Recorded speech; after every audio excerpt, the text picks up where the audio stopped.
Povo de Deus, paz do Senhor, a alegria é minha por estar aqui a primeira vez em Nova Lima, nesta igreja, especialmente para um trabalho que eu amo, escola bíblica. Desde criança, naquela época que lá na cidade do Recife, da onde eu sou, meu pai era o pastor da igreja e ele inaugurou a escola bíblica.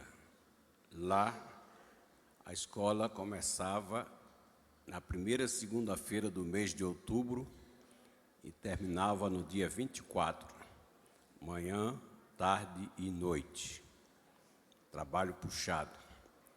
E foi uma ocasião ímpar, onde servos de Deus ministravam a palavra, numa época que a teologia era rara, não havia acesso, como nós temos hoje, a livros, ao conhecimento, mas homens tipo Eurico Bergstein e outros mais pegavam firme e eu aprendi muito. E a outra escola que eu sou aluno antes de nascer, a escola bíblica dominical, que minha mãe, grávida de mim, me trazia dentro dela. Nasci e continuou me trazendo, e hoje eu já vejo meu bisneto na escola bíblica dominical. Se minha mãe estiver viva no dia 7 de janeiro próximo, completará 100 anos de idade. E 82 de membro da Assembleia de Deus. E vocês podem ter ideia de como eu me sinto feliz participar de trabalhos do tipo.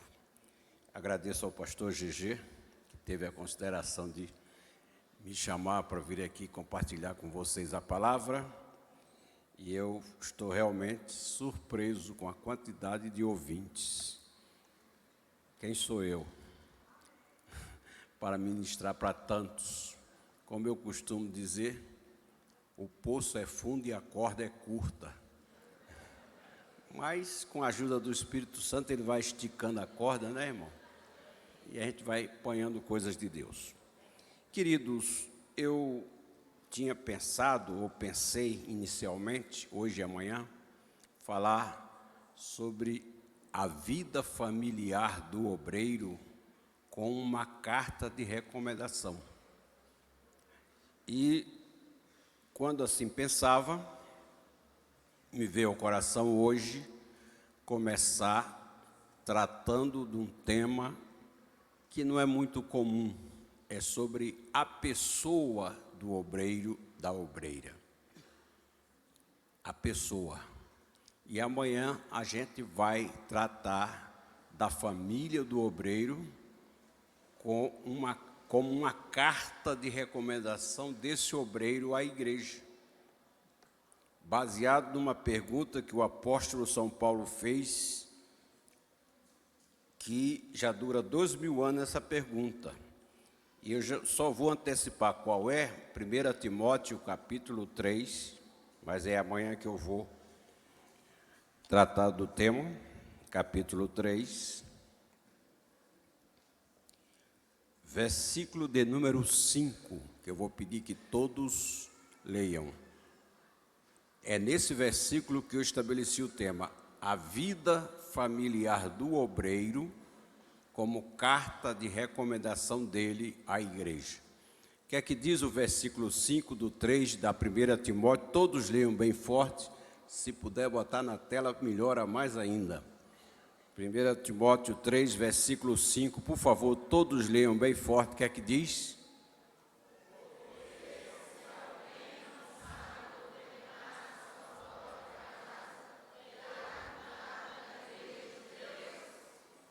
Você pode reler mais forte ainda essa pergunta do apóstolo? O que é que diz?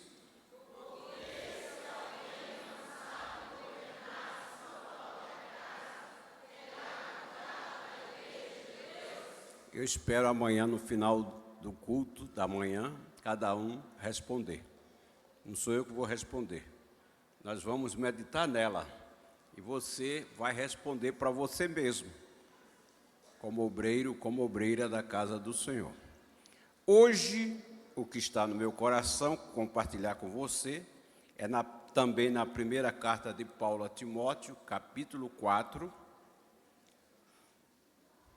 Capítulo 4. Vejam um conselho de Paulo ao seu discípulo Timóteo no versículo 16. 4, versículo 16. Independente da versão da Bíblia que você tenha, eu peço que você leia esse versículo de número 16 bem forte. Se pudesse colocar na tela os textos que vão ser citados, não é possível. Tá, ok. Quando estiver pronto, você faz assim, tá? 4 e 16 é o de hoje. O que é que diz aí, amados?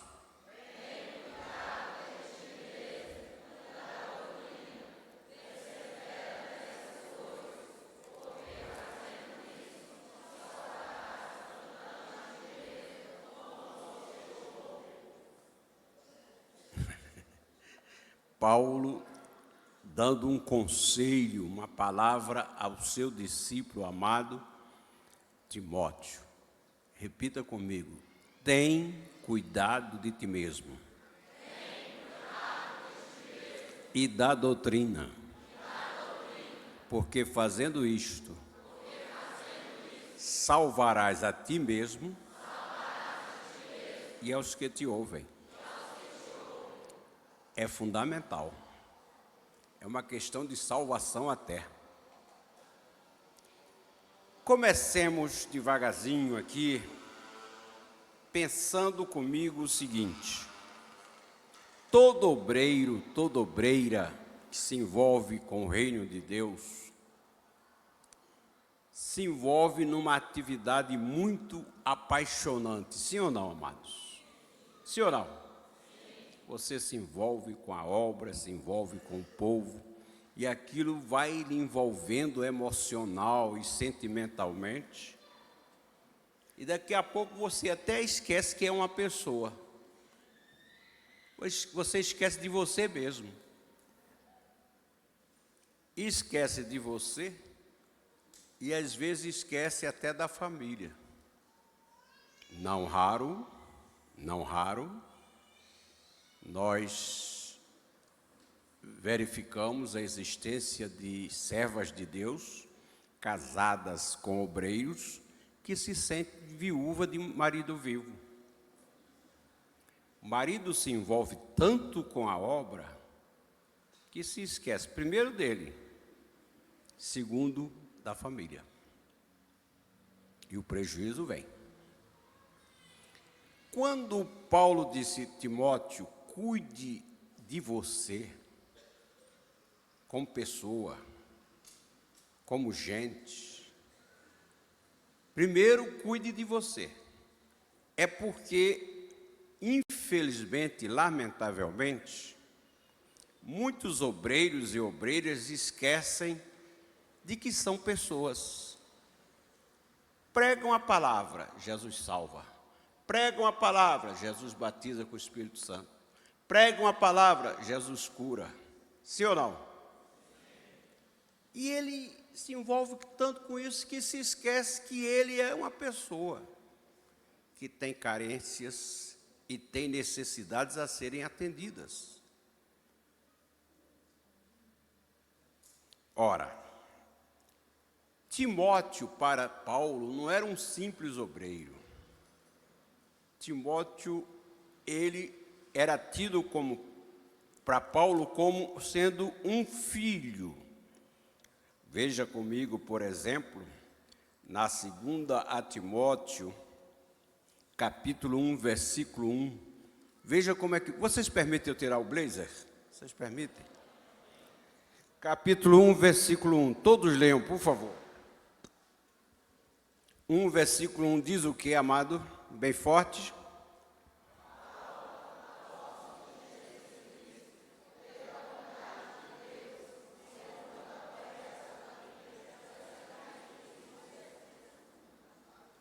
O que é que diz o versículo 2?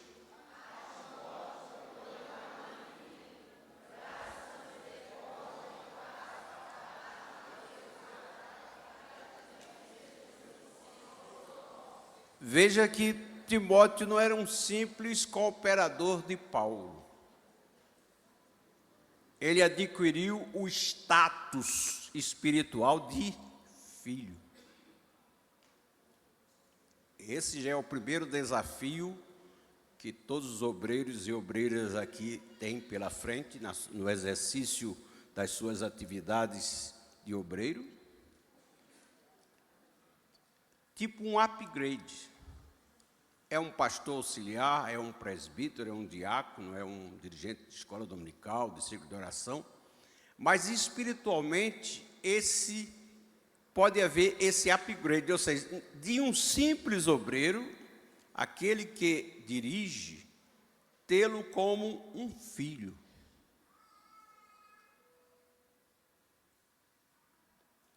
E você me pergunta, sim, como é que, e que resultado eu vou ter com isso? Vamos a 1 Timóteo. 1 Timóteo, capítulo 1, versículo 1, já lemos. Eu estou procurando aqui um versículo que Paulo fala a Timóteo de uma coisa que é muito bonita.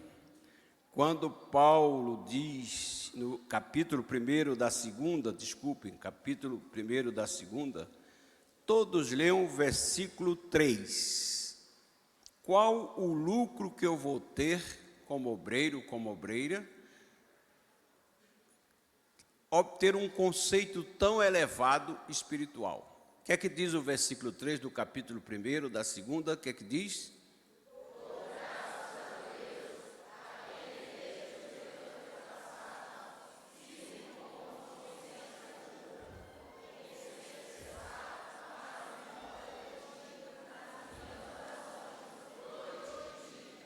Você já pensou o que é isto? Você, na sua atividade cotidiana, trabalhando, estudando, exercendo suas atividades ministeriais, e alguém dizendo a você, eu não me esqueço de orar por você. O que acham disso? Hein, amados? Paulo dizendo, Timóteo, eu faço menção de você nas minhas orações a Deus, noite e dia, eu não me esqueço de você. Amado, isso é um prêmio para o obreiro, para a obreira. O obreiro está na sua atividade cotidiana e aquele irmão, aquela irmã, de joelho em casa, onde for, dizer, Senhor, pastor fulano, presbítero Beltrano, diácono Ciclano, abençoa ele, Senhor. Abençoa a família dele. Olha o que é isso. Uma retaguarda espiritual em torno de você é montada. Aí Paulo diz, eu dou graças a Deus que eu não me esqueço de orar por você. Esse mesmo prêmio espiritual, ele falou na carta que ele escreveu à igreja de Filipos. Carta aos Filipenses, capítulo 1.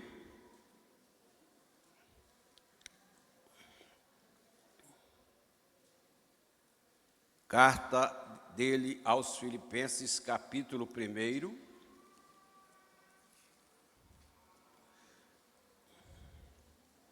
Capítulo 1. Versículo de número 3. Primeiro, versículo 3, todos leiam. Aqui é o coletivo, lá o individual. Olha no coletivo, 1 e 3, o que é que diz aí?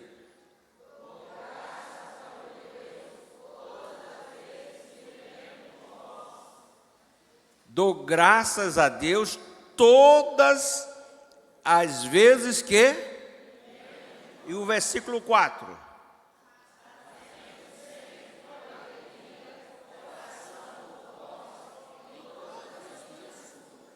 Veja, fazendo com alegria menção de vós na minha oração. Eu me lembro de vocês e me alegro.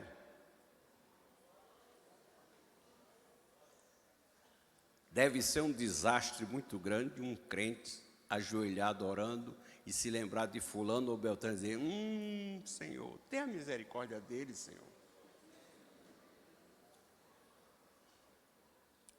É um prejuízo ou não? E quando Paulo diz, Timóteo, tenha cuidado de você mesmo, está ali dizendo, mantenha esse padrão pelo qual eu sempre dou graças a Deus quando me lembro de ti. Que fique essa palavra do seu coração e busque intensivamente ter uma conduta que alguém se lembre de mim, de você e diga, dou graças a ti por fulano, Deus. Dou graças a ti por fulana, Deus. Abençoa ele, Senhor. Veja que quem é obreiro tem que ter essa consciência que sua vida não é dele, a sua vida é do povo. Quem não quer assim, não seja obreiro. Quem não quer que sua vida seja compartilhada com a igreja, é só dizer, eu não quero ser obreiro. Eu vou ser um crente de Jesus, mas não quero ser. Então vejam, Timóteo, portanto, não era um qualquer.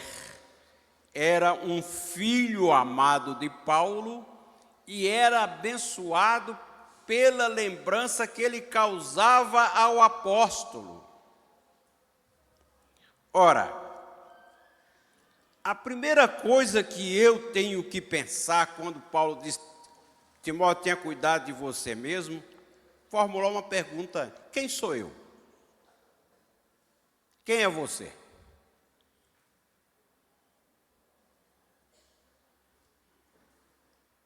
Eu não sou quem você vê, e você não é quem eu vejo. Aí você vai dizer, está louco, ficou pirado. Não. Eu sou exatamente aquilo que você não vê em mim, e você é aquilo que eu não vejo em você.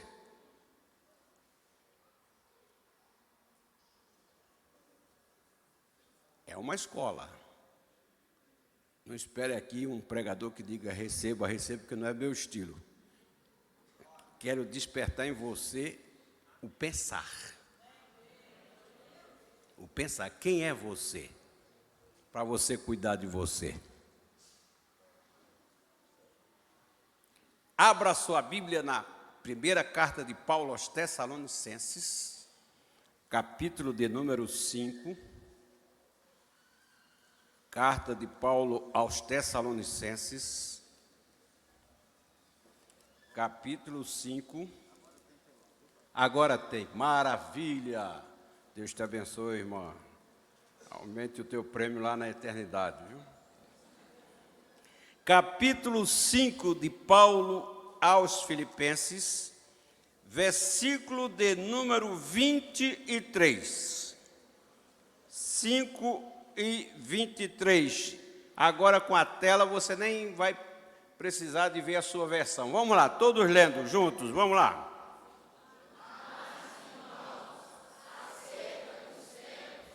23, versículo 23, 5 e 23. Primeiro aos Tessalonicenses, capítulo 5, versículo de número 23. 5 e 23, vamos lá.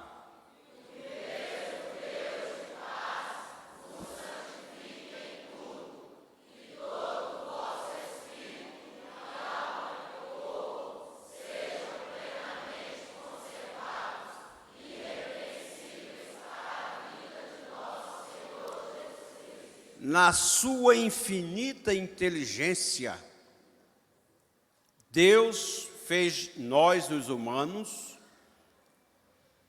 em 3 unidades distintas e inseparáveis. Quais são elas? Quais são as 3 unidades que juntas formam o humano? Corpo, alma e... Diga, eu sou corpo. Eu sou alma e sou espírito. Nem perca tempo com alguns estudiosos aí que ficam, não, espírito e alma é a mesma coisa e tal. Esses detalhes de teólogo, eu não me perco com ele, não. Eu escuto, porque a gente não perde nada a ouvir, né? Não peca a ouvir, mas não dou a mínima. Porque a Bíblia deixa isso bem claro. 3 unidades distintas que unidas formam a pessoa. Ora, vamos para a palavra. A questão da alma. Mateus 26, versículo 38. Mateus 26, 38. Uma palavra de Jesus. 26 e 38. Diz o quê? Mateus 26, versículo 38. 26, versículo 38 de Mateus. Vamos lá, todos leiam, todos leiam.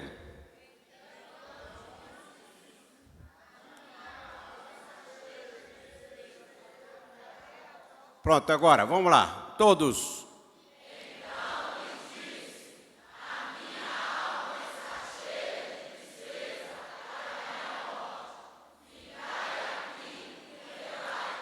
Quem foi que disse isso?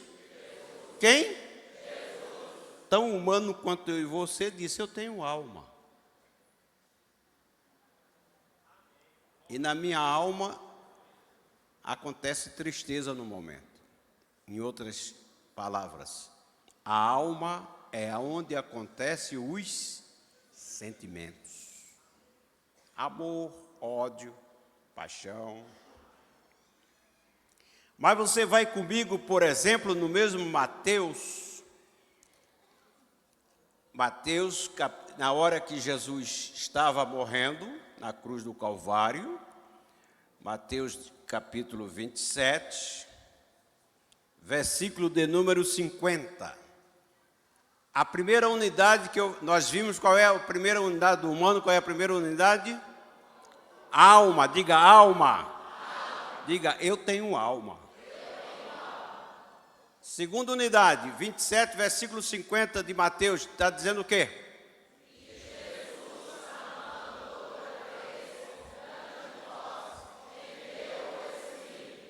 Rendeu o quê?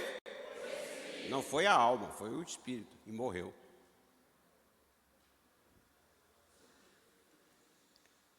Só aqui nós distinguimos a diferença entre alma e espírito.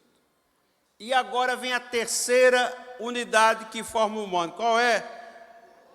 O corpo. Vamos ver que o corpo... Quem é que tem corpo aqui, amados? Hein? Quem é que tem corpo aqui? Todos. Porque se você não tivesse corpo, eu não estaria lhe vendo. Se eu não tivesse corpo, você não estaria me vendo. Então, o que é que a gente pensa? Alma, espírito e corpo. Numa linguagem prática, nós podemos pensar que o corpo é para nós o que o envelope é para a carta. A carta que você recebe, porque hoje em dia ninguém recebe mais carta, mas antigamente era comum. A carta que recebia antigamente era o envelope ou o que era que estava dentro do envelope? O corpo. Por isso que eu disse, você não é o que eu estou vendo. Você é o que eu não estou vendo.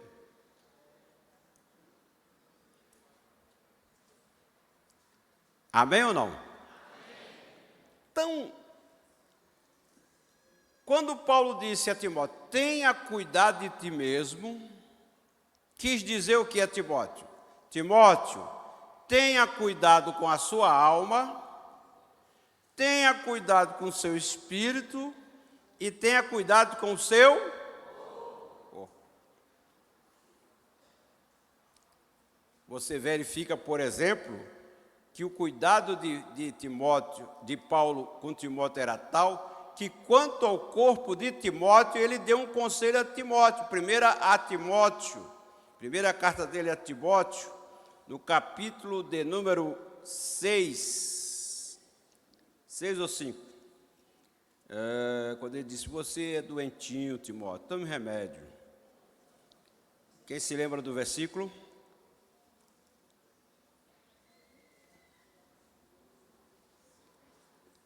É o capítulo de número ele dando as últimas instruções a Timóteo, ele se preocupou com a saúde do corpo de Timóteo e mandou que ele tomasse um remédio. Quem se lembra? Capítulo 5, versículo de número 23. 5, versículo 23. O que é que diz aí, amado? 5 e 23. Diz o quê?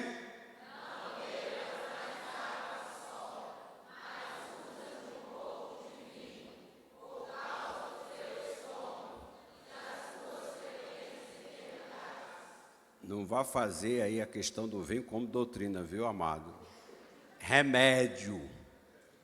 Toma um pouco de remédio, Timóteo. Você vive doente, cuide do corpo. Então, amados, o obreiro e a obreira que cuida da obra de Deus, se envolve com a obra de Deus, tem que lembrar que ele tem 3 unidades que ele precisa cuidar.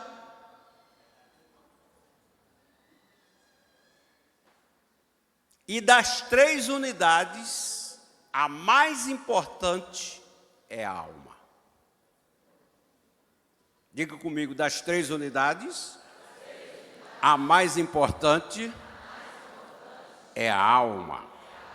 Em outras palavras, o obreiro, a obreira tem que cuidar da sua vida emocional. Porque se ele não cuidar da sua vida emocional, ele pode ser e se tornar um grande desastre para a obra.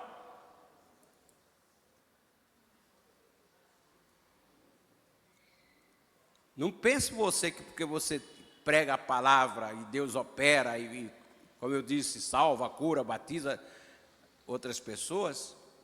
Se você não cuidar de você mesmo, especialmente da sua alma, como eu vou lhe mostrar, pode se cumprir na sua vida aquela célebre pergunta de Jesus: que vale ganhar o mundo inteiro e perder o quê?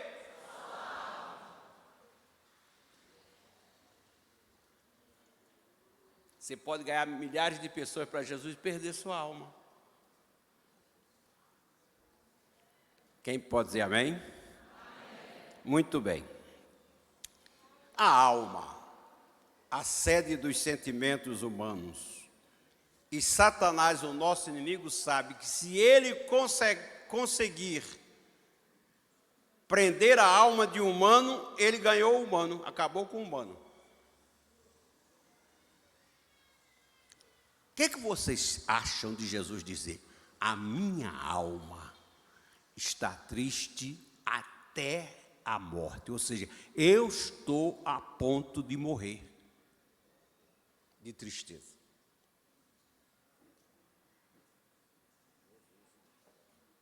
Ele, Jesus, queridos, é muito sério isto, que você precisa aprender. E tem uma coisa que nós gostaríamos que acontecesse na nossa vida e não acontece. É que Deus tivesse entregue a alma, o corpo e o espírito aos cuidados do Espírito Santo. E não deu. Disse a mim e a você: cuide da alma, cuide do seu corpo, cuide do seu espírito.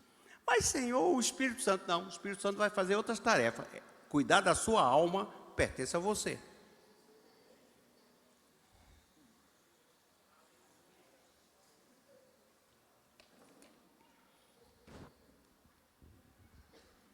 Eu costumo dizer que gostaríamos tanto que Deus fizesse conosco o que o pai e a mãe de um excepcional faz com seu filho excepcional. Vai atravessar a rua, a mãe agarra na mão, não é? Porque ele não tem capacidade de se defender, o pai e a mãe têm o quê? Segurar. Sim ou não? Não vai largá-lo de qualquer maneira. Como gostaríamos que Deus tivesse entregue essa tarefa de cuidar das nossas almas ao Espírito Santo e não entregou. Ora, como eu posso cuidar da minha alma? Sabendo que é lá onde eu posso amar, onde eu posso odiar, onde eu posso não perdoar, é na alma, não é no corpo, não. tratando com a alma. Abra sua Bíblia no Salmo de número 42. Salmo de número 42. Você conhece esse salmo decorado, mas agora a gente vai se debruçar sobre ele, a experiência do salmista com a sua própria alma. Salmo de número 42, uma conversa que parece uma conversa de doido. O salmista conversando com a sua alma. O Salmo de número 42, dos versículos 1 ao versículo 5. 1, 2, 3, 4, 5. Vamos lá? Versículo 1.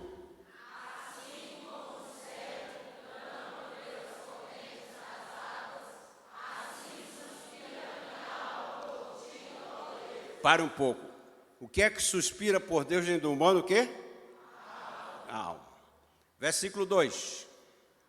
A minha alma tem sede de Deus, do Deus vivo. Quando entrarei e me apresentarei ante a face de Deus.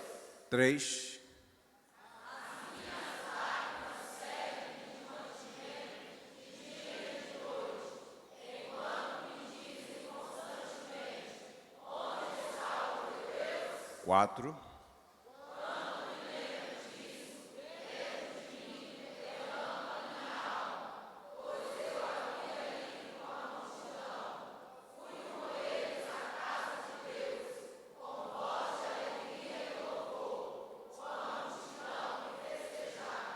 Versículo 5. Porque estás abatida, ó minha alma, e porque te perturbas em mim. Espera em Deus, pois ainda louvarei pela salvação da sua alma. Ele conversando com quem? Com a sua alma. O obreiro cuida da alma de todo mundo. E a dele, está como?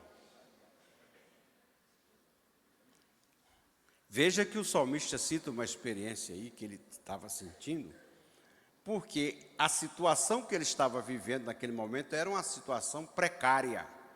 E agora ele dizia: eu ia com a multidão, com a procissão à casa de Deus quando era festa. Agora que eu estou numa situação que não permite mais festa, todo mundo me pergunta: onde está o Deus dele? Onde está o teu Deus? Essa pergunta que fazia o salmista era um soco na alma dele. Veja, onde era que ele sofria essa agressão à alma? Onde? Na casa de Deus, no meio da multidão que festejava com ele. Não era o ímpio que lançava o desafio. Era no meio da multidão na casa de Deus. Ele dizia: quando eu estava bem, que tinha motivo para festejar, eu festejava junto com todo mundo naquela festa. Agora que eu estou mal, viram para mim e disseram: onde está o Deus dele? Cadê o teu Deus? Aonde era feita essa pergunta?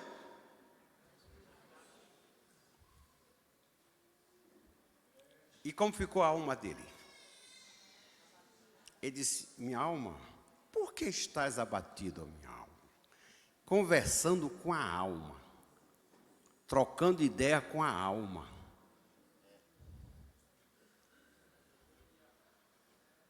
Sabe quem conhece a sua alma? Você. Você. E quando Paulo disse: Timóteo, tenha cuidado de ti, tenha cuidado da tua alma, Timóteo. Dentro da casa de Deus, no meio da multidão, você pode ser ofendido de tal maneira que a sua alma entra em parafuso.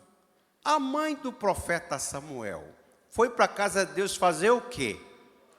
Fazer o quê? O seu pastor chamado Eli chegou lá: ô serva de Deus, Deus atenda os teus pedidos. Foi assim?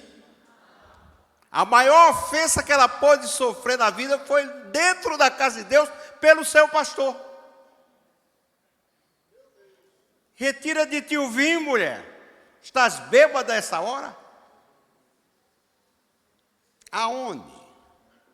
Aonde?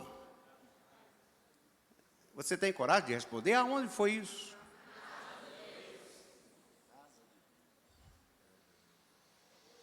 Se a alma dela não tem um mínimo de blindagem, ela ali nunca mais poria os pés na casa de Deus.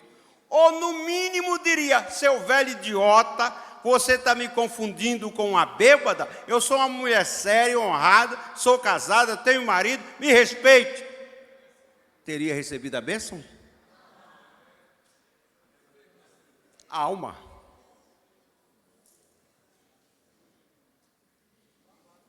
A alma.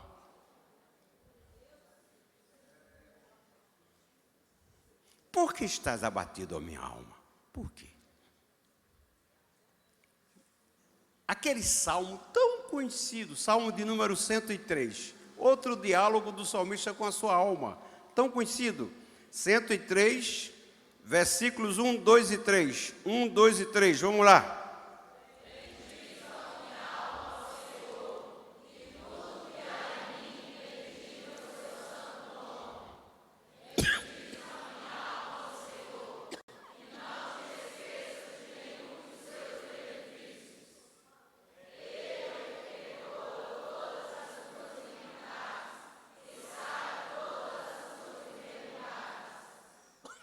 A pergunta, alma adoece?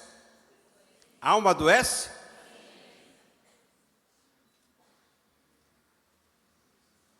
O salmista dizendo, minha alma, bendize o Senhor. É Ele que te perdoa e te sara de todas as tuas. Se eu sei que minha alma pode adoecer, o que é que eu tenho que fazer com ela? Hein?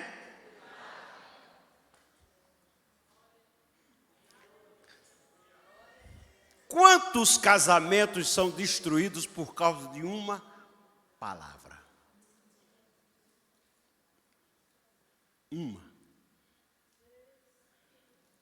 Uma palavra infeliz dada num momento infeliz, num momento impróprio, aquilo é pior do que uma bala de revólver. A pessoa fica viva, mas a alma fica como?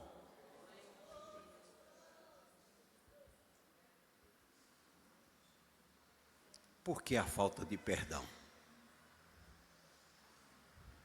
Por que a falta de perdão no meio do povo de Deus? É o corpo que comanda o perdão? É o espírito? A alma. E é tão sério isso, tão sério, amados, que a falta de perdão determina até o cancelamento do perdão de Deus ao crente.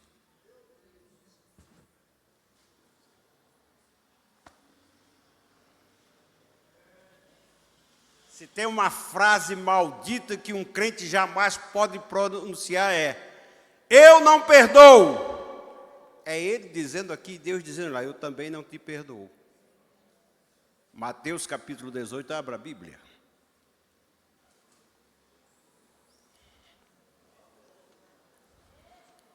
Você talvez nunca pensou que você tem um bem de Deus chamado alma para você cuidar. Salmo de número, Mateus capítulo 18. Mateus capítulo 18, palavras de Jesus que eu vou reproduzir porque o Espírito Santo está ministrando nesta noite a almas aqui. Está ou não está? Capítulo 18, versículos 23 ao 35, que eu não vou poder ler todos. Versículo 18, versículo 23, diz o quê?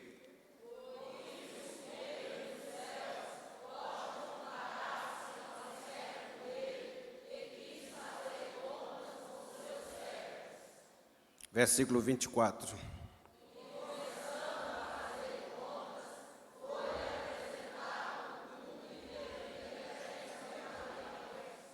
Versículo 25.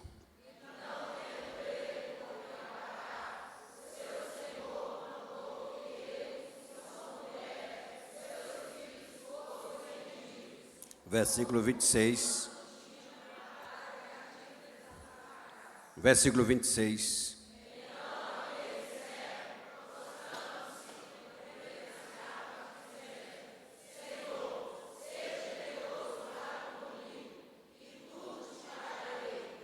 Vinte e sete.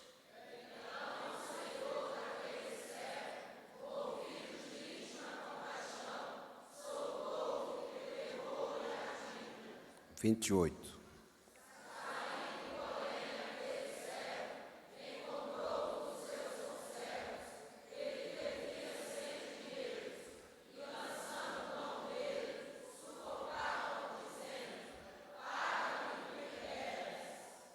Versículo 29.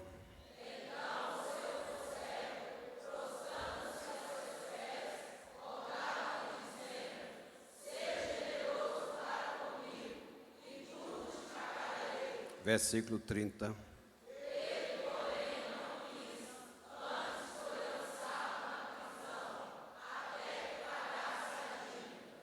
Versículo 31.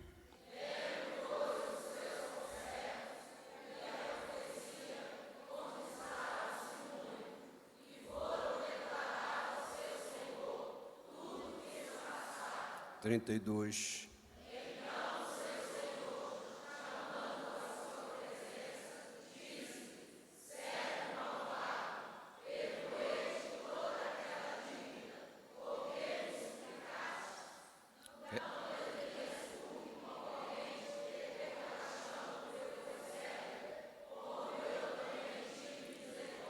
Trinta e quatro.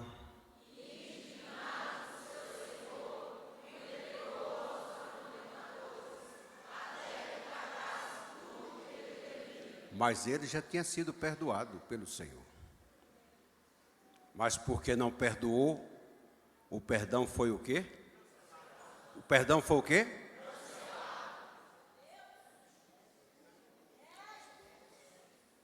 E o que assusta é o que está no versículo 35. Veja o que Jesus diz aí, 35.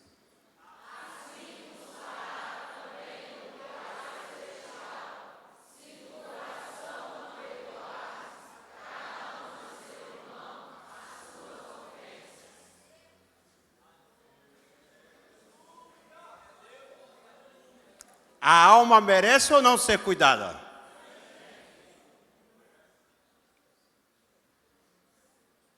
Não é a sua mão, seu olho, seu pé que perdoa, é a sua. Tem cuidado, Timóteo, da tua alma. Cuida da tua alma, Timóteo.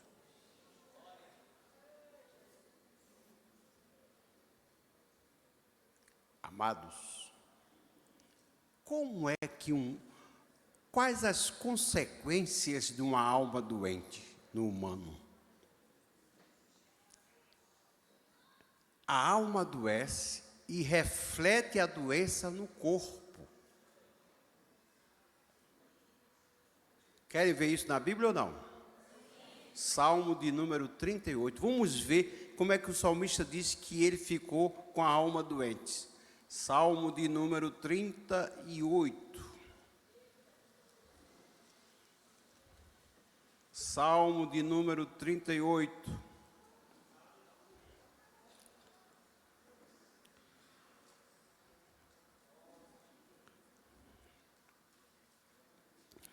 Versículo de número 3, que é que diz aí, 38, versículo 3, diz o quê?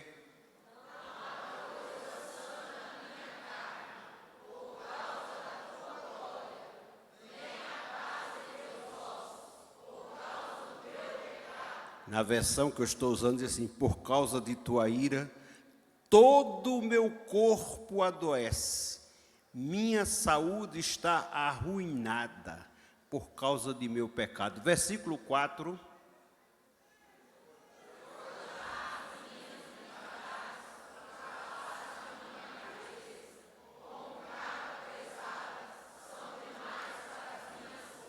Culpa.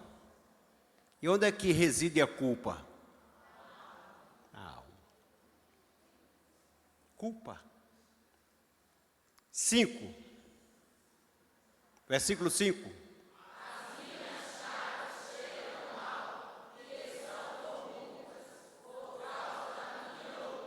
Ou seja, a alma doente irrompeu nele caroços, e agora ele diz, está cheirando mal.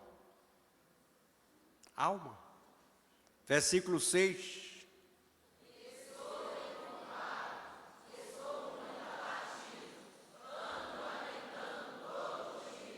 Alma.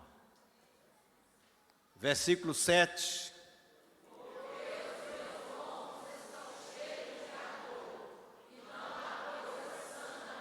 Senhor, estou com febre, Senhor. Estou ardendo em febre, Senhor. Alma. Versículo 8.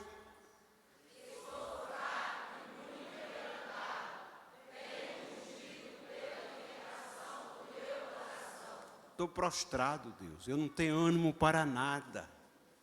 Eu não tenho ânimo para orar, eu não tenho ânimo para cantar, eu não tenho ânimo para trabalhar, eu não tenho ânimo para estudar. Eu não tenho ânimo para viver bem com meu marido, com meus filhos. Versículo seguinte.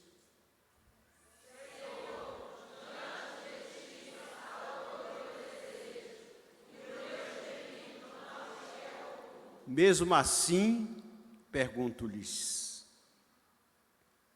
ele diante de Deus, resolveu o problema? Porque a alma estava o quê? Doente. Versículo seguinte. Versículo 10.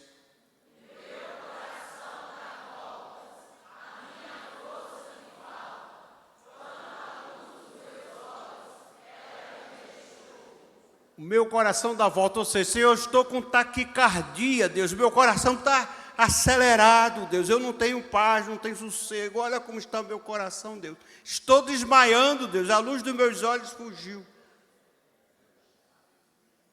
Alma doente. Como é que ora um crente com a alma doente? Alguém disse aí o quê? Não, e o pior, não só difícil, mas ainda ora errado. Salmo de número 109, vamos lá ver como é que ora um crente com a alma doente. Não é à toa que Paulo diz, Timóteo, toma cuidado com a tua. Salmo de número 109.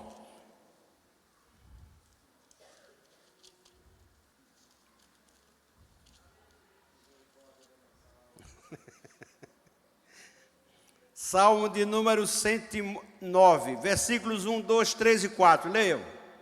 4, 5, até o 5.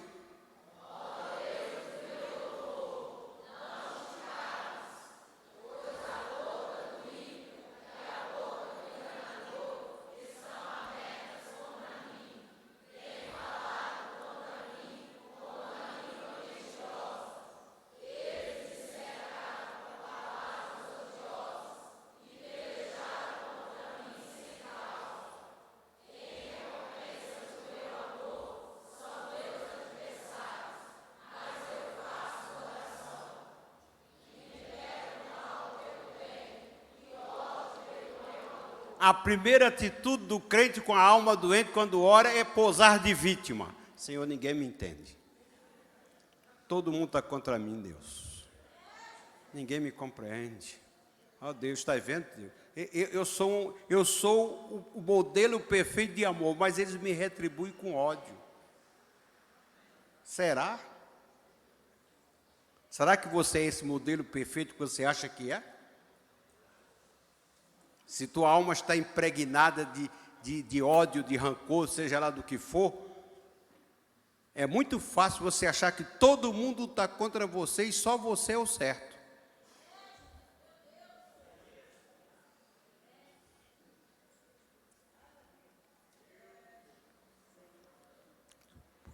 É muito extenso, eu não posso ler todo, mas veja como é que depois dele posar de vítima diante de Deus, Senhor, retribui meu amor com acusações, mesmo quando eu oro por eles, Deus. Eu estou orando por eles, Senhor, e eles me retribuem com ódio. Para com isso, irmão. Para com isso. estás dizendo isso a quem? A Deus, que sabe quem tu és. Você engana quem você quiser, mas a Deus não.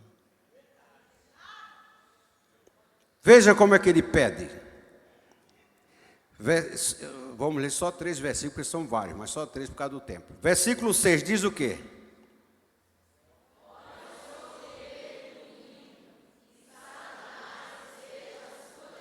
Ele orando por aquele que ele diz que é inimigo dele. Senhor, põe Satanás à direita dele, Senhor. Espera aí.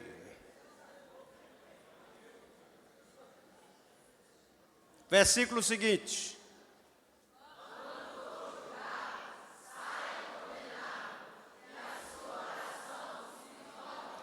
A minha oração tu recebas, mas a dele não recebo. Alma doente. Alma doente. Imagine nós, obreiros e obreiras da casa do Senhor, se não cuidarmos de nossas almas, como podemos ser alvo fácil de Satanás para nos aprisionar a alma?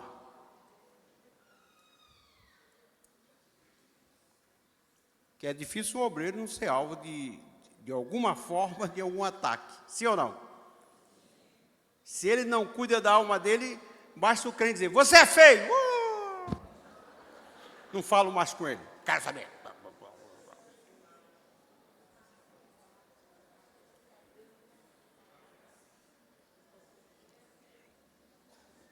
Queridos, vejam que tristeza acomete o crente quando ele está com a alma doente. Salmo 142, versículo 4. 142 e 4. Salmo 142, versículo 4. Veja que constatação terrível. O que é que diz aí, amados?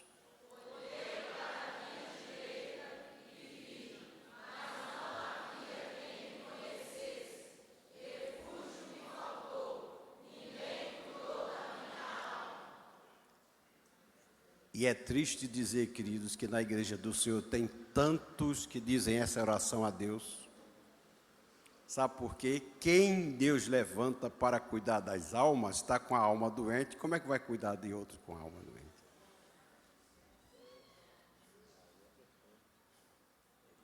Se eu não estou com minha alma sarada, alegre, como é que eu vou cuidar das almas dos outros? Como? Templos lotados de crente dizendo, Senhor, ninguém cuidou da minha alma, Senhor. Quantos obreiros estão no púlpito pregando, Jesus salvando, curando, batizando, e ele está com a alma ferida, doente. Quando pensa de descer do púlpito para ir para casa, ele tem calafrios. Ah, se eu pudesse permanecer no púlpito e nunca descer do púlpito. Em casa, com a esposa, não tem ambiente. Com os filhos, não tem ambiente. Porque deixa eu dizer a vocês, ambiente na família, e nós vamos ver isso amanhã de manhã, depende de ser cultivado. Se eu não cultivar o ambiente familiar, que ambiente eu terei?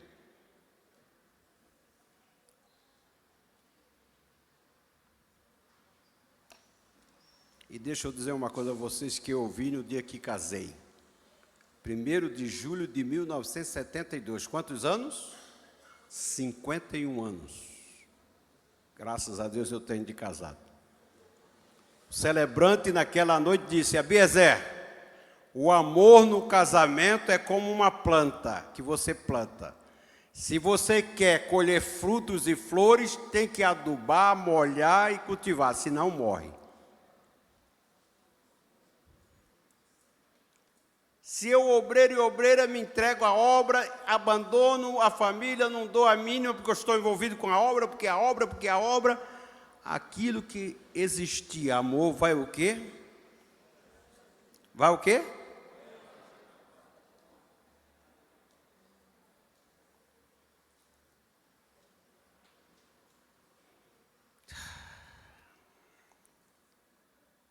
para a gente adiantar.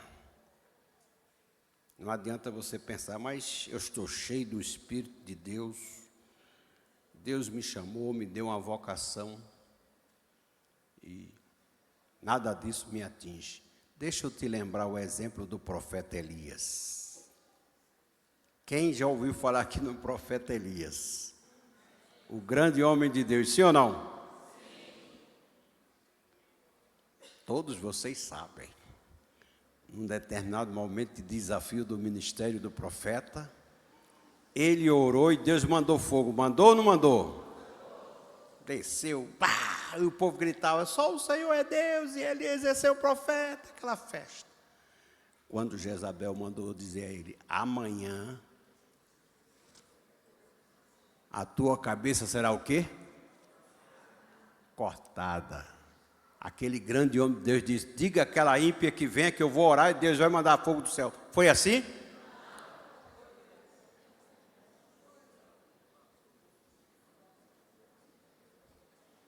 Correu com medo, foi tomado de uma depressão profunda, ao ponto de nos dizer, Senhor, eu quero morrer, eu não sou melhor do que meus pais. Mas onde estava o grande homem de Deus? Alma. Não esqueça, obreiro e obreira. Deus está te usando poderosamente, que Ele continue. Mas lembra-te, tu tem alma. Cuida da tua alma. Vê a necessidade da tua alma. Conversa com ela. Minha alma, por que tu estás desesperada, minha alma? Por que estás abatida, ó minha alma?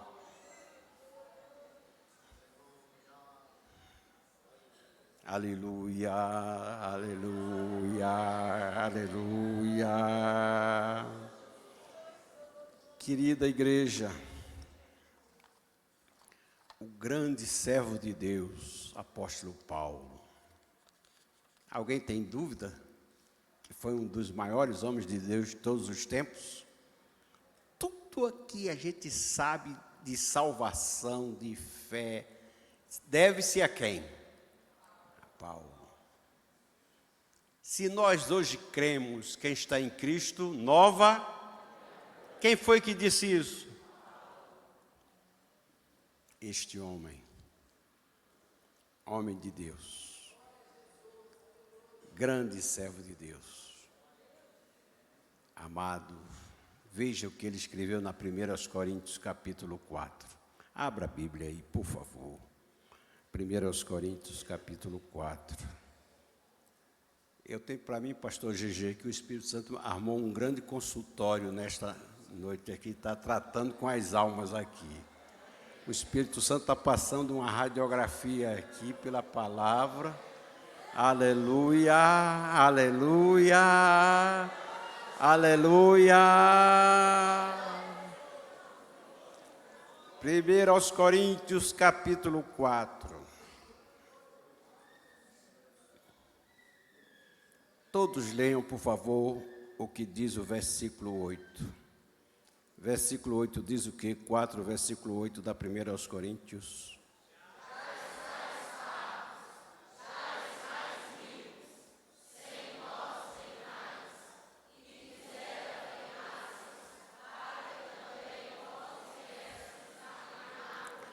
Uma palavra dele à igreja de Corinto. Interessante que o apóstolo São Paulo nunca se deu bem com a igreja de Corinto. Nas duas cartas que temos dele à igreja de Corinto, ele sempre reclamando. Sim ou não? Sempre reclamando. A igreja de Corinto tratava o apóstolo com certo desprezo. Ele não é apóstolo coisa nenhuma. Apóstolo é Pedro, apóstolo é fulano, mas ele não esteve com Cristo, coisa nenhuma. Aí eu me encontrei com ele no caminho de Damasco e tal, aquela coisa. Veja o que ele diz no versículo 13. Olha o estado de espírito desse homem. 4, versículo 13.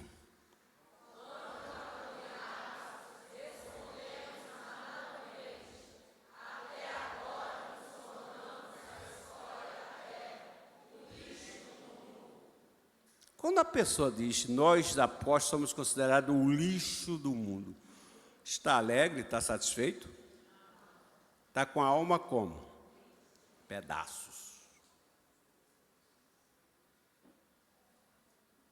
É por isso, obreiros e obreiras, assim, eu volto meu olhar principalmente para os jovens aqui que estão começando.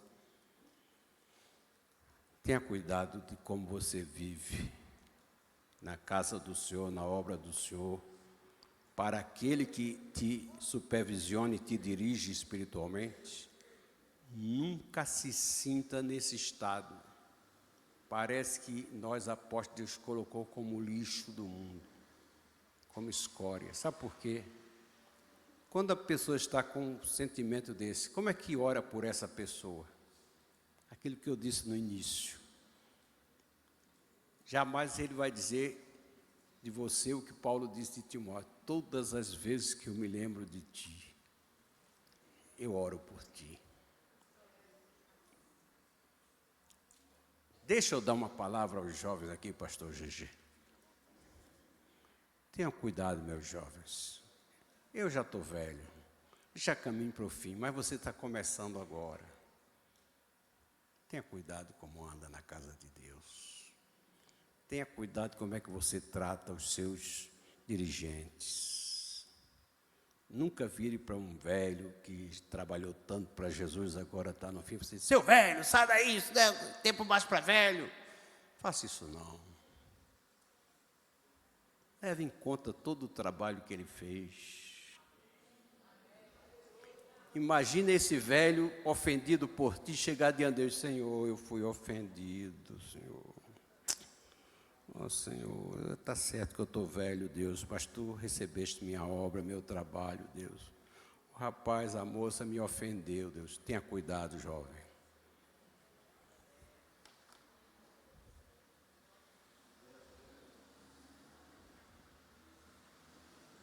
Faça tudo na sua vida.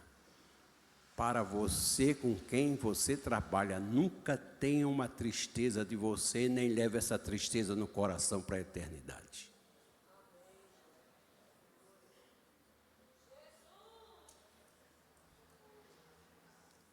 Eu dou essa palavra a você como se fosse meu filho, minha filha. Tenha cuidado. Na minha idade, na idade do pastor GG, a gente colhe o que plantou na mocidade. Já que vocês gostam de Giló, deixa eu dizer. Quem planta Giló não colhe uva doce. Vai colher o quê?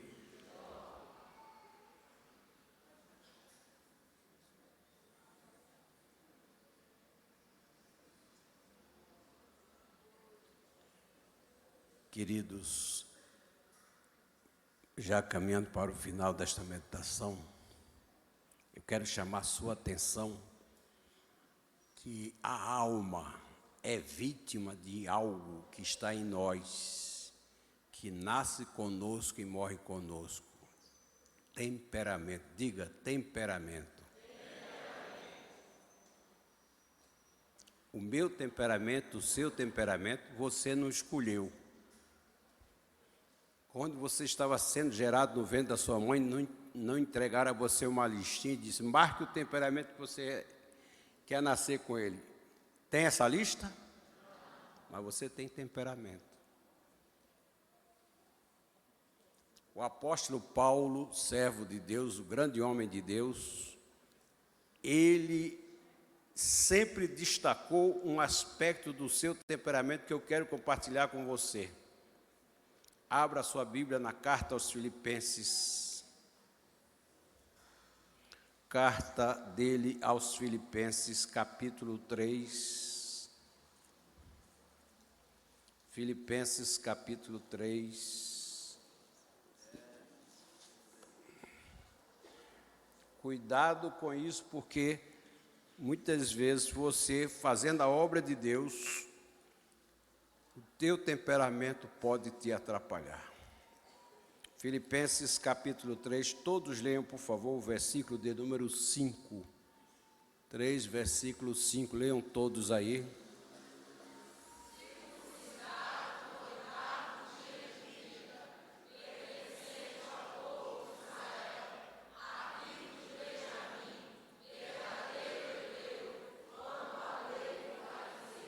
Paulo falava e destacava que ele era da tribo de? O que isso quer dizer? Para mim, para você hoje, ler na carta dele dizendo, eu sou da tribo de Benjamim. Você descobrindo na Bíblia o que isso quer dizer, você vai descobrir muitas reações emotivas e temperamentais do apóstolo que até prejudicaram a obra. Que é isso, pastor? Eu estou dizendo isso do grande homem de Deus, apóstolo Paulo, eu digo perfeitamente. Diga, eu sou da tribo de Benjamim. Abra sua Bíblia no livro de Gênesis, capítulo 49. Vamos ver o que isso quer dizer. A que isso se refere. Gênesis, capítulo 49.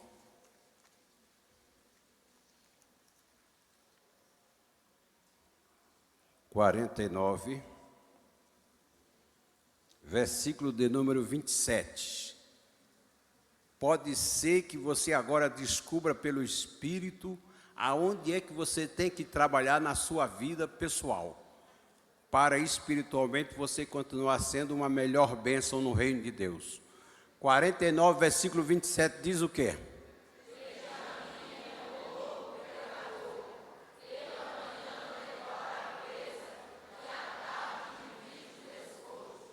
Os 12 filhos de Jacó estavam enfileirados na sua frente.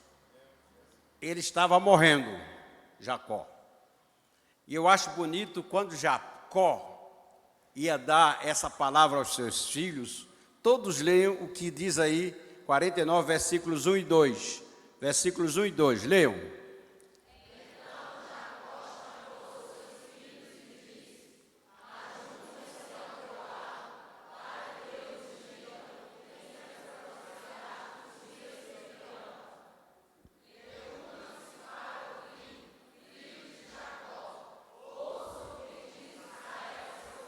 Olha que revelação linda aí. Os filhos naturais eram de quem? De Jacó. Mas quem ia falar agora quem era? Lembram-se que Israel foi o nome espiritual de Jacó, lá no Vale de Jaboque? A mesma pessoa. Ao tempo que era Jacó, ia falar com seus filhos, mas ele ia profetizar, quem ia profetizar? Jacó ou Israel?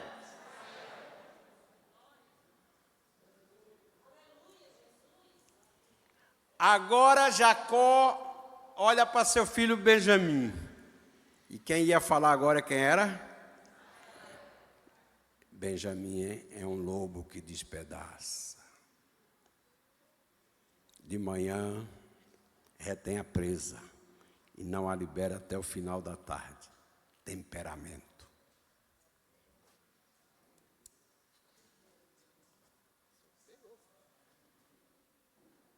Temperamento. Veja, o lobo tem características que só o lobo tem. Depois você, obreiro, obreira, vai fazer uma pesquisa sobre o lobo. Aquele animal difere de muitos outros animais. Ele é perseverante, ele tem um faro apuradíssimo. E quando ele sente o faro da vítima, ele sai atrás da vítima e não desiste, custe o que custar. Ele corre incansavelmente até alcançar a vítima e despedaçá-la. Benjamim é lobo que despedaça. Deixa eu dizer uma coisa a você. Quando o povo de Israel foi a Deus, disse, Deus, queremos um rei. Foi ou não foi? Queremos um rei, Deus, queremos um rei. Samuel foi falar com Deus. Deus disse o quê? Atenda o que o povo está pedindo, sim ou não? Aonde é que Deus mandou Samuel procurar um rei? Em qual tribo? Saiu Saul. Saul era da tribo de?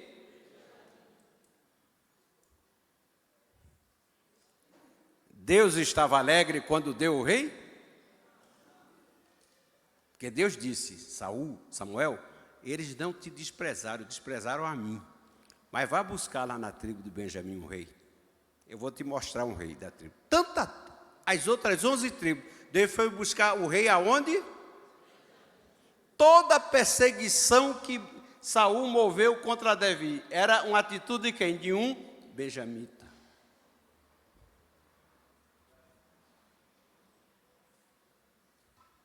A tribo de Benjamim quase é exterminada por conta de uma atitude. Dá no homem que fez isso. Não, não dá. A gente se acaba, mas não dá. Benjamim.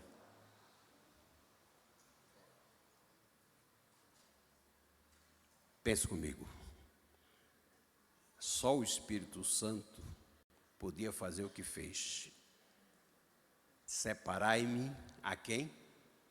A Barnabé e para uma obra. Juntar Barnabé, filho da consolação, com o lobo que despedaça, só o Espírito Santo.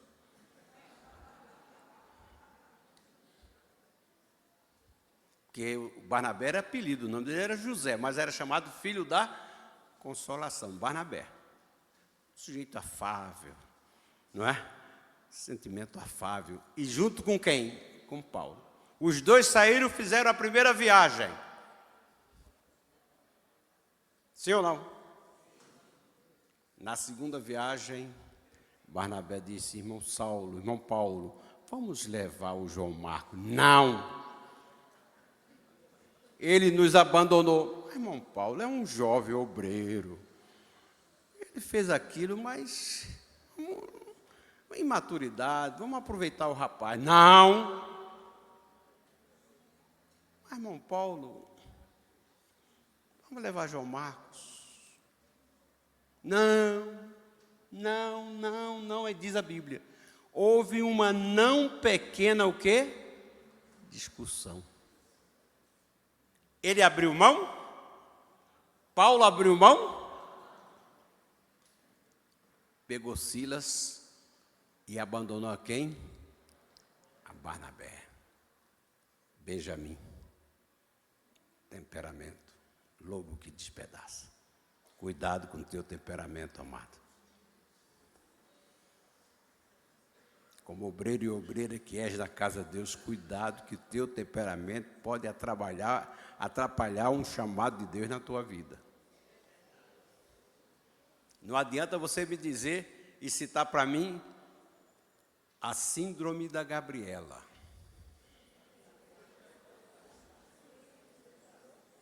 Que síndrome é essa, você vai me perguntar? Disse o poeta que Gabriela dizia assim, eu nasci assim, eu cresci assim, vou ser sempre assim, vou morrer assim, porque eu me chamo...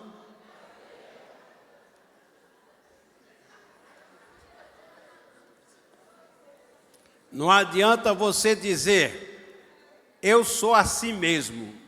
Os crentes vão ter que me tolerar e me aceitar do jeito que eu sou. Não vou mudar. Meu pai era assim, minha mãe era assim, meu avô era assim, eu vou ser sempre assim. Deixa eu te dizer, terminando. Andai em espírito e não satisfareis as concupiscências da carne. Aleluia. Aleluia. Aleluia. Deus te chamou, te entregou a obra dele na tua mão. Não é para você fazer a obra dele com teu temperamento. É pela ação, pela inspiração, pela revelação do Espírito de Deus.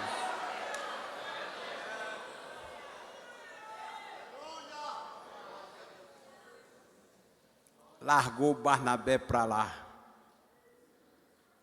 Se juntou a Silas. Aí, amados, quais as consequências disso no reino de Deus? Querem ver isso ou não? Segunda Timóteo, a última carta que ele escreveu. Era uma carta que, se dependesse de mim, ele não teria escrito. Mas você vai descobrir as consequências de um temperamento de um benjamita. As consequências. 2 a Timóteo, capítulo 1.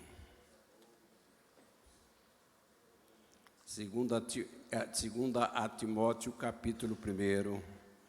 Por favor, amados, vamos ler o que diz o versículo de número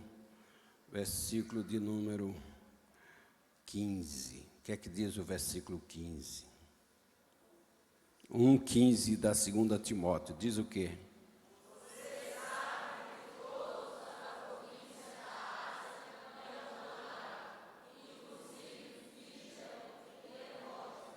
Você sabe, Timóteo, que todos da Ásia, o que é que tem?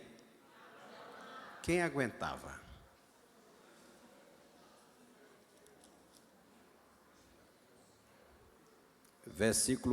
Capítulo 4. Capítulo 4 da 2 Timóteo. Versículo 10. O que é que diz o versículo 10?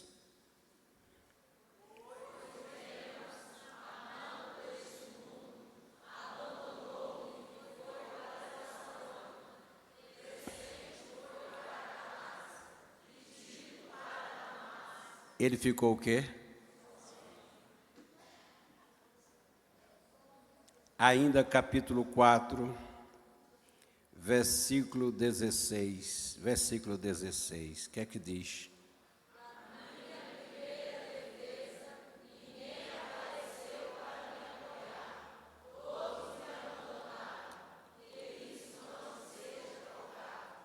Benjamita. Temperamento de benjamita.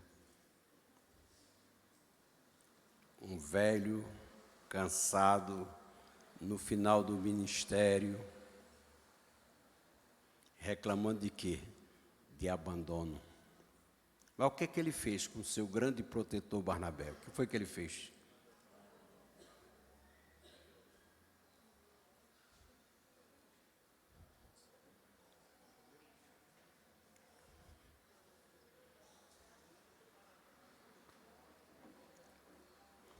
Ainda bem que a gente pode ler aqui no capítulo 4,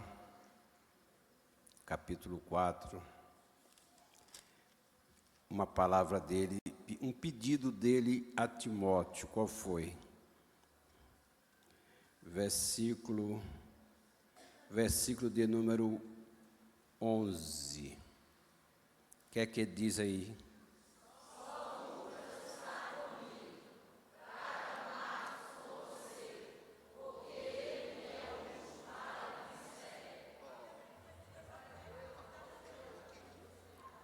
Traga Marcos, que ele é útil ao ministério. Mas qual ministério? Se ele disse, combati o bom combate, acabei a carreira e guardei a fé. Ele queria tão somente dizer, Marcos, me perdoe pelo que eu fiz, Marcos. Eu fui precipitado, Marcos. Eu não deveria ter feito aquilo contigo, Marcos.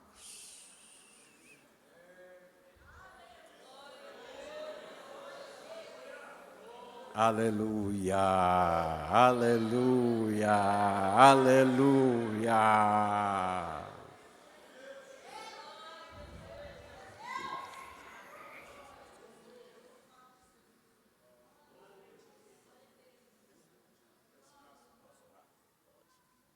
Fique em pé, por favor.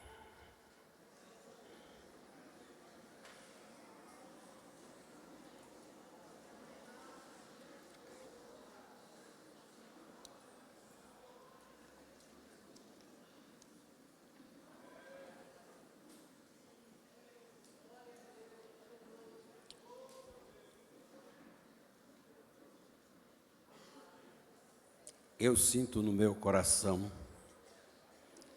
que Deus, nesta noite, ministrou alguns corações aqui.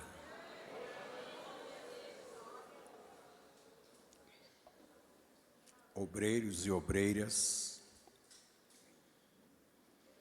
chamados a realidade espiritual de que cuidar das ovelhas do Senhor é coisa séria.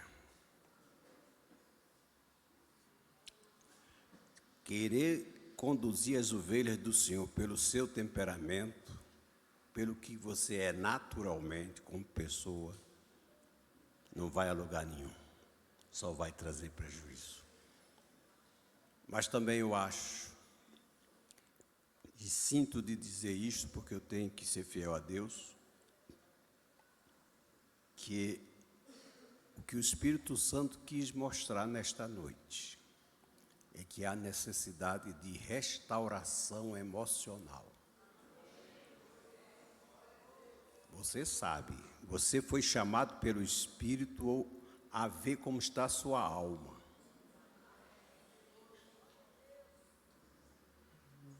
Como é que está a tua alma? Estás amargurado? Algo te feriu, te magoou? E você está tendo dificuldades de pensar naquela pessoa e dizer, eu perdoo a ela ou a ele. Se você disser, pastor, o senhor não sabe a ofensa que fulano ou fulana fez. Não sei mesmo. E nem quero saber porque eu não posso fazer nada. Mas o Espírito de Deus, que está aqui em cada coração. Aleluia. Aleluia. Aleluia. Sabe como é que eu vejo essa ministração? Aqui é a lâmpada acesa. O Espírito com a lâmpada acesa desceu lá na divisão da alma e do Espírito. E foi mostrando aqui precisa mudar, aqui precisa modificar, aqui precisa mudar.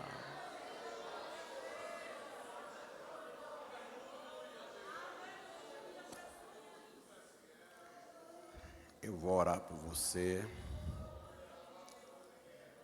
Aleluia. Não sei se você quer que eu ore especialmente, interceda por você. Não quero constranger ninguém. Mas vamos deixar de lado certos pensamentos naturais. Vamos pensar no céu. E vamos deixar o Espírito de Deus trabalhar.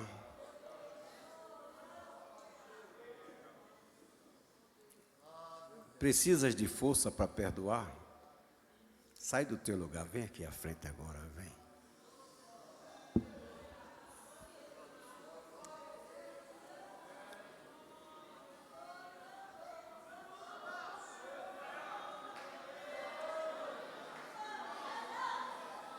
Tu não podes cuidar de almas se tua alma está doente. Eu quero ser, Senhor amado, como um vaso nas mãos do oleiro, quebra minha vida e me faças de novo. Eu quero ser.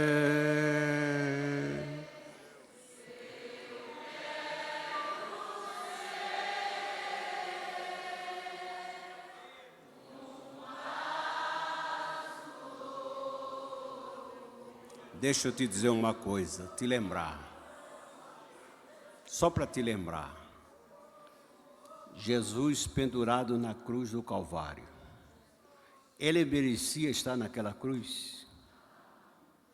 Ele pendurado no meio daquele sofrimento, derramando seu sangue, fez fila de gente para pedir perdão a ele? Fez fila? Mas ele ofereceu perdão, sim ou não? Ele ofereceu. Ele sabia que não podia voltar para o Pai levando mágoa nem aflição na alma. Ele foi: Pai, perdoa, Pai. Pai, perdoa, Pai.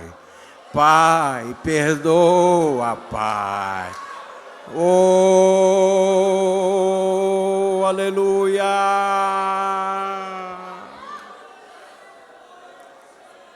Cristo ofereceu perdão. Recebe força agora dos céus. Lembra-te daquele que te ofendeu, daquela que te ofendis, e diz com força do Espírito: eu te perdoo, eu te perdoo, eu te perdoo.